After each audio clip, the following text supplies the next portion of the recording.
Hello everyone, this is General Hand Grenade. Welcome to my war room in Prince George, British Columbia.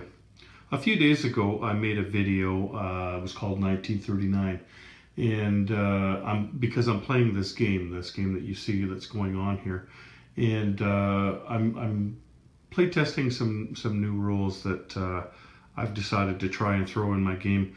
And the rule that I want to talk to you about today is labor camps.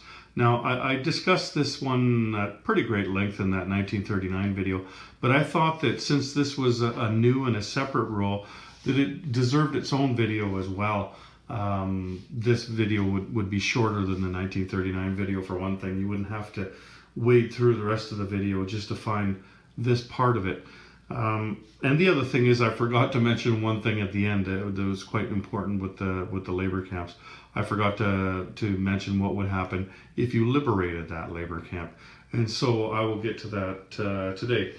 So first of all, I'll show you what I'm using here. This is from Combat Miniatures, and this is a guard tower, and I've painted it brown. Like I think it came in white, right?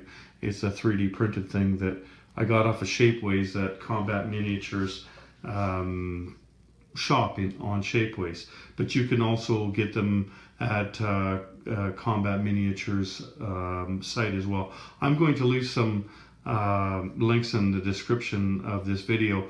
Just down below the video, it's called a description box. So I'll leave you a link for where you can find these things, but I'll also leave you a link for where you can find the chips, because Historical Board Gaming also has chips. Now this one, I can't seem to find my chips anywhere. This one says anti-tank on it, but you can get chips that look just like this, except for they say POW on them. And I think that they have a picture of a guard tower, in fact. So it's just a tiny little chip that you can use, and that would be a lot cheaper, because I'm not going to lie, these pieces do cost a bit of money when you buy them from Combat Miniatures, and it's not for everybody. If you don't have the money, then don't worry about it. The rule will work just as well, and you'll have just as much fun using the chips. But if you do have the money, and I know there's only a few of us that like to go a little overboard like this, but then you can get these guard towers. Now, I've got a number of things from Richard at Combat Miniatures, because I just love his stuff. Like here, for instance, there is that's my air base, right? And I've got here, let me just pull this over here. I've got shipyards from him, and there's all kinds of stuff, right? There's let me see, if I just look over here a bit, there's coastal guns, and there's bunkers, and just a number of things that you can get from him. I'm getting my new Tankograd complex from him. It should be in the mail today. It's been a while, and I can't believe it's taken Shapeways this long to print this order up, but I guess it was a pretty large order, and I think they're shipping it today, and when I get it, then there'll be a Tankograd complex that I'm getting in, that Richard designed. So anyway, that's where this piece comes from. I will leave a link in the description box where you can get them. If you're going to play the rule the way that I am, you're going to need 17 of them. So these come in packs of 6, and the chips come in packs of 5. So you'll have to get just a little bit more. Like I'll get 3. I've already gotten 2 packs of these, so I have 12 of them. I'm going to need 5 more, and that's also going to be in my order that's coming in. So when that comes in, then like I figured I'd probably, by the time it comes in, then that's when I'm going to need them in this game. And the reason you need 17 of them is because the original nations in Axis and Allies, think of that in the classic version, there was 5 of them. There was Japan and Germany versus Russia, America, and the United Kingdom. And so those 5 nations in the game are going to have up to 3 of them. They will get up to 3 of them. And also, we're not playing Classic here. We're playing Global War-36. But also, this rule works equally as well for Global 1940 Axis and Allies.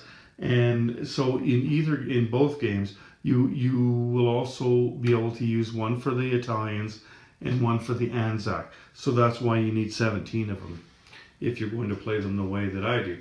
But you know what? If you just watch my video and you say, hey, that's kind of a cool thing, maybe I'll do it this way though, then that's fine too, because this is just a house rule. at this point, right? So, but I think it's a really good one.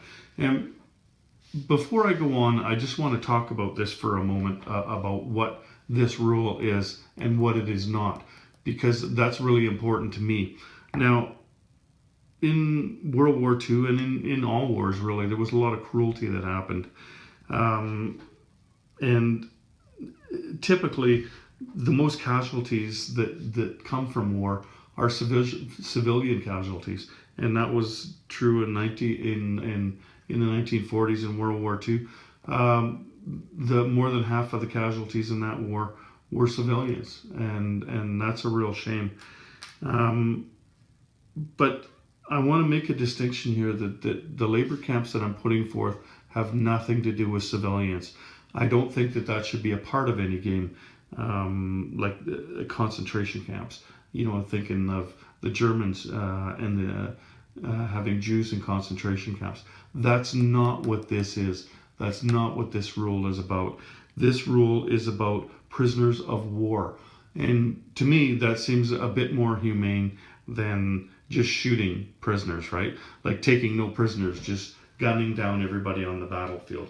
At least if you're taking people prisoner, then they have a chance at some point in time to be free, you know, when the war is over, or when there's a prisoner exchange or something.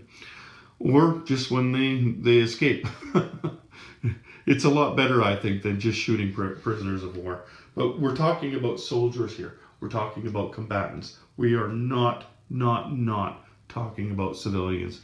So please understand that, okay? I would not make a game out of killing civilians. They don't deserve that. So anyway, now that that's out of the way, how do we play this rule and why? So the reason I wanted to bring this rule into the game, there's two of them. One of them is that's part of war, having prisoners of war. That's part of all wars dating back a long time. In the ancient world, they didn't used to take many prisoners unless they were making them into slaves, but which is kind of like what we're doing here. But this is something that is the normal course of any war. Is for people to take, for nations to take prisoners. And so that's one of the reasons. The reason I like to play Global War 1936 to 1945 is that it's a more realistic game than Global 1940, although 1940 is a lot of fun to play as well. But this game is just a little bit more realistic. And to further that, I wanted to put prisoner of war camps in there. The other reason why, and it doesn't take you very long playing this game to realize that the incomes in this game are fairly small. They're smaller than Global-40. There's more things to buy in this game, you know, more types of units. There's more types of planes and boats and tanks, and, you know, there's not just mechanized, there's motorized, there's cavalry. There's so many things that you can buy in this game, but you just don't have the money. So it's kind of frustrating, right? Especially early in the game. Like if you're starting the game in 1936 as opposed to 1939, then you've only got, say for the Americans, 6 IPPs as starting income. You can't buy a whole lot for 6 IPPs, right? Anzac starts with 3. Italy only starts with 7, I believe. So the incomes are very low in this game, and so part of the reason that I did this, or I could just say the second reason that I did this, was to get some more money into the game, to give players access to making more money in this game. And I'll show you how that's done. So first of all, I don't want to charge for these things. Like I don't want players to feel like, oh geez, I could buy a labor camp, and you know, depending on how much you set the cost at. Let's say you set the cost at 5 IPP. Well, it's going to take that player 5 IPP to make back the money. And so you're thinking, well, geez, I might just buy a tank instead, because I could really use a tank, you know, for what's going on in the game right now, right? So what I want to do is I want to make these things available, like the Commander's expansion set in the Global War 1936 game. In that expansion set, what happens is every time you go to war, you get a new commander. So we're looking at the British here. So when the British go to war with the Germans, then they get a commander. When they go to war with the Italians, they get another commander. When they go to war with the Japanese, they get another commander. If they were to go to war with the Russians later in the game, then they would get another commander. So every time you go to war with somebody, you get a new commander. Well, I'd like that to be the same with the prisoner of war camps, or labor camps as I like to call them, because that's where you're going to make your money. So when you do go to war, let's say the British went to war with the Germans, and this is the first labor camp they're placing. Now, you're going to need to place the labor camps on your home territory. Except for the British, I'm going to allow the British in this game to place one in India, and I think I would also do that in Global-40, because like Global-40, this game splits up the economies of India and the UK. Like this would be the Far East Command, and the other one would be the UK, right? And so I think that putting 2 in the UK and putting 1 in India would be acceptable. It would help these guys out with some income as well, right? So let's say you're putting this one, you get it for free because you've gone to war with somebody. You're putting it here. You could put it anywhere in India, but they're going to put it here just for the sake of argument. So what happens is, for every subsequent turn now, like when the British turn comes around again, then they will add up their income, all the different spaces on the map and any bonus income that they might get, because there are access to bonus income in the game as well. Not much for the Far East Command though. And then for every labor camp you have, you will also get an extra IPP. So that's worth 1 IPP per turn, just having that labor camp. So there's another $1. And believe me, when these guys are only getting $5, is it, I think, to start the game, an extra $1 means a lot in this game. And when you count that over, it'll be about say 12 turns since the time they go to war until the end of the game. That's an extra $12 in the game for them. So that's one way that they're going to make money. There's another way that they're going to make money too, and that is through Prison Break. Prison Break is, to me, that's the best part of any prison movie, right, is the prison break. So why would you just put the labor camp on the board if that's all it was going to do, was generate a $1? Like, it's hardly worth the cost of buying these things from Richard if all you're going to do is get a $1 for it. Like, let's play around with these things. Let's make them do something in the game, right? Now, let's remember that this thing here does not just represent one labor camp. This represents all of the labor camps in this territory. So there could be quite a number of them, right? And so the reason they're able to generate a whole 1 IPP full of income is because of the free labor that they're going to get from the people that are imprisoned in the labor camps that are in this territory. Whether they're building machines or whether they're doing agriculture or whatever it is they're doing, they're somehow feeding the FEC's war machine in this case. And for the Germans, it would be the same. They'd be feeding the German war machine in some way, shape, or form through their labor. And I did research this a bit. So, I mean, everybody had them in the war. Everybody had labor camps. I think we're more aware of the kind of things that happened in the German labor camps and in the Japanese labor camps just because of the Western culture that we live in and the stories that we tell, like we make the other guys out to be the bad guys. And there was some sadistic things going on in their prisoner of war camps. The Japanese were not very nice to the Chinese people. They were pretty sadistic, in fact. But I mean, even the Allies had camps, not just in Europe or in Asia, but they had labor camps in the United States and in Canada, and they got free labor out of those people as well. I did read one thing there. I can't remember exactly where the camps were located. It was somewhere in the American West. They actually paid the prisoners for their labor. It would have been a very small amount, and I'm not sure what they could have purchased with the money. Maybe cigarettes or something like they do now in prison. But that they did actually pay them. So it's hard for me to say though, sitting here, looking at a game, if they're how well those prisoners were treated though, because you got to remember they were on opposite sides of the war and they were enemies, and so I don't know how they were treated, right? But I can tell you that they weren't just up and murdered out on the field of battle; they were taken prisoner. So anyway, that generates one IPP of income, and so then we get to prison break. That's another way of you being able to get money. So first of all, if you were to try to break out of this particular prison right here, then you would have to be at war with the UK. So, and not only would you have to be at war with the UK, but you would have had to have fought one battle against the UK. And it could be any type of battle, right? Like it could have been a naval battle. It could have been a ground battle. It could even have been a strategic bombing raid. Like anywhere where you could have possibly gotten prisoners. And any of those ways, like if you shot down a plane, you could have taken prisoners, right? So you would have had to have fought at least one battle. So eventually, later in the game, everybody's at war with everybody, and just about everybody has fought each other at some point in time, right?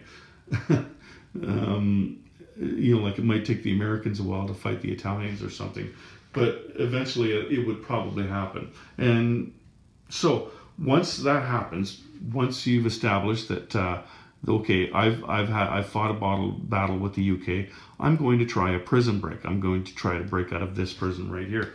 So what you would do, let's say you're the Japanese player, okay?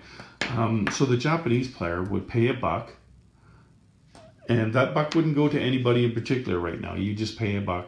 Then you would roll the dice, and we're talking about a 6-sided dice here. What you need to get is a roll of 1 or 2, and if you get a 1 or a 2, then you get a free infantry. So let me just grab an infantry over here. So there you go. You get a free infantry if you roll a 1 or a 2. Now, if you roll a 3, 4, 5, or a 6, so if you didn't get your roll, then what happens is this $1 will go to the British. If you did get your roll and you got your dude, then that dollar goes to the bank. But if you didn't get your roll, then that dollar goes to the British. So you get that? It's a gamble. Like you're gambling that $1, you might get a $3 dude out of it, right? And I don't imagine you doing this all the time. It's just like you spend all your money and you've got $1 left over. Hey, I think I'll try a prison break. You know what I mean? Like what else are you going to do with that dollar? You could save it, or maybe you'll get a dude out of it. Like it's a 1 in 3 chance. It's a pretty good chance. It's a less than 50% chance, but it's a pretty good chance you're going to get it. You know what I mean? It's better chances than hitting a plane with an anti-aircraft gun, isn't it? So there you go. Pay that extra $1 and you try it, and if you get the dude, then the British don't get the dollar. But if you don't get the dude, then the British get the dollar. So then this labor camp, in that case, would have generated 2 IPP worth of income this turn, and that's very helpful. Now, because these guys would only have 1 labor camp, that's $2 that they could get on that turn, or maybe more. Like maybe the Germans try to break out of there, or the Italians or something as well. But you think of, say, Germany, they've got 3 labor camps, so that's $3 right there. Maybe they have 2 or 3 prison breaks attempts on a turn, and they're not successful. So then there's another 2 or 3 IPP. So there you go. They could get like maybe $4, $5, $6 out of having labor camps, right? So that's going to help out with buying more units in this game and getting more units on the board, because that is a pet peeve of mine. But at the same time, if you're playing Global-40, I would not change that rule at all. Like they don't have a home territory that you could put it on, but you could say put it on originally controlled British territory, or originally controlled German territory, or whoever's labor camp that is, right? And like I said, Italy could have one, and Australia, you could put one on Australia. Like you could put it on New Zealand, but you'd probably want to put it on Australia, because you're going to want to put it on the most secure territory that you have, and probably that would be the capital, whatever the capital is your capital is that you're putting it on. that would probably be the best place, because that's the place you want to lose the least, right? So you're probably going to defend your capital more so than any other place on the board. And the reason you're going to want to protect it is because if that territory gets liberated, let's just leave it over here, okay, just so you can see it better. Now, if this territory gets liberated, then this thing comes off the board and it doesn't go back on. If you go back to war, well, I mean, it's not like you're going to go back to war. You're already at war. This labor camp is toast for the rest of the game if that territory is eliminated. Now, what is also going to happen is you're going to roll the dice again. So Japan comes in, they take out this territory, the labor camp comes off. Now you're going to roll that six-sided dice again. And again, you're going to try to get a 1 or a 2. I'm trying to keep this as simple as possible, so there's not a lot of numbers to remember in this game, right? So, in this part of the game. So a 1 or a 2, what'll happen is you will get either 1 or 2 dudes in that territory. Let me just grab a couple of chips here. So let's say you roll a 2, right on. The Japanese get 2 dudes. Now you got to remember, these guys are off because you've taken them out. So this is a Japanese territory, and now you have 2 dudes on there. But of course, this is that was on combat that you took them out, and then you rolled the dice immediately after you resolved combat in this territory. So now these 2 guys are not going to move, okay? And this guy, obviously, whoever went in there was in combat, so they're not going to move either. So what I'm saying is the 2 guys that you get, or the 1 guy that you get, they're not going to move. You've just broken them out of a labor camp, so they're going to have to stay there until the next turn, the next Japanese turn. Then they can move.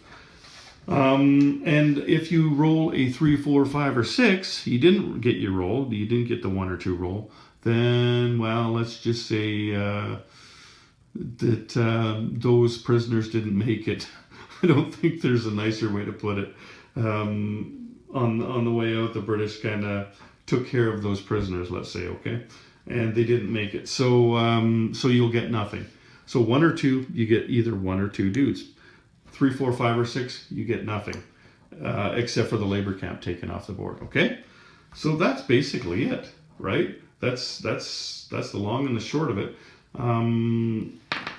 You put the labor camps in, you generate some extra income, you have a little bit of an extra game on the side where you're trying the prison breaks. You know, I can see that being a little bit of fun. Oh, I missed it. Try again. Oh, I missed it again. There's a 1. Give me a dude. You know what I mean? Oh, I guess I should tell you. So if you did break somebody out of prison, you just, like if it's a Japanese guy, you can just put him any Japanese controlled territory. So, and that would be the first turn, right? First thing you do on your turn, sorry. Like when you're purchasing and repairing units. Okay, I've got $1 left over. I'm going to try a prison break. That's when you would do that. It would come before combat moves or combat or non-combat moves. So because of that, let's say you generate this guy here. So he goes on the board, right? And then, okay, now combat moves, he can move. He broke out of prison, and we're going to let him move. Whereas if you had to liberate the territory and those guys got generated and it happened later in your turn, well, then they're going to have to stay there. That's the only difference between the prison break and the liberation, is that the guys are not going to be able to move. Whereas on the prison break, you can put him anywhere in Japanese controlled territory. Like you could have even put him down here, or you could have put him on an island out here, you know, if you wanted to. Now, I don't know how they're going to get there, you know, whatever. But somehow they made their way there, right? And so that's how that works. Anyway, I think this would work just as well in Global-40 as it does in Global War 1936. And it's a 6-sided dice for both. So you don't have to modify your dice rolls or anything like that to switch games. It's just the same rules for either game. Anyway, that's labor camps. So take care, everyone. General Hand Grenade out.